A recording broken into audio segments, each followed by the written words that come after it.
ભાવનગર લઠ્ઠાકાંડ બાદ પાટણમાં દેશી દારૂની ભઠ્ઠીઓ પર તબાહી। પાટણ પોલીસે ડ્રોનની મદદથી દેશી દારૂની ભઠ્ઠી ઝડપી પાડી। શંખેશ્વર પોલીસની હદમાં ચાલતી હતી દેશી દારૂની હાટડી। શંખેશ્વરના માનવપુરા વિસ્તારમાં પોલીસનો દરોડો। 5560 લીટર વોશ અને 90 લીટર દારૂ ઝડપાયો। પોલીસે સ્થળ પરથી અજીતજી ઠાકોરની કરી ધરપકડ। 1 લાખથી વધુનો મુદ્દામાલ જપ્ત કરવામાં આવ્યો। તો જોઈ શકાય છે દ્રશ્યોની અંદર જે રીતે પાટણ પોલીસે કાર્યવાહી કરી છે।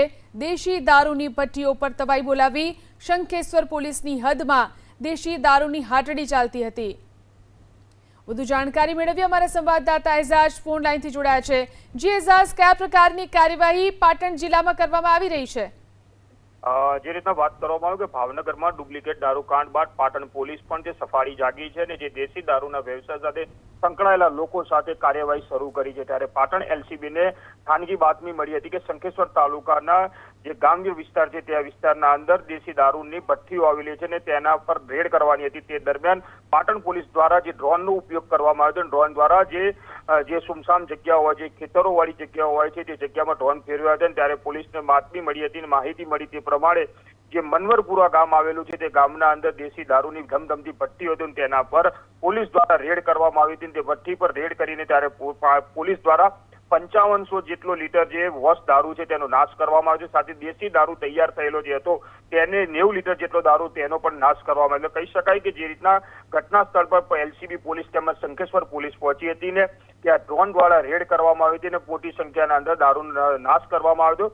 સાથે ત્યાંથી એક બુટલેગર અજીતજી ઠાકોરની પણ ધરપકડ કરવામાં આવી। એટલે પોલીસ દ્વારા હાલ તો જે ડ્રાઈવ શરૂ કરવામાં આવ્યું છે કે દેશી તેમજ વિદેશી દારૂ સાથે જે પણ બુટલેગરો તેમજ જે પણ વ્યવસાય કરે છે તેમના પર હાલ તો પોલીસને રેડ કરવાની કામગીરી હાથ ધરવામાં આવી છે। જી આભાર તમામ જાણકારી આપવા માટે।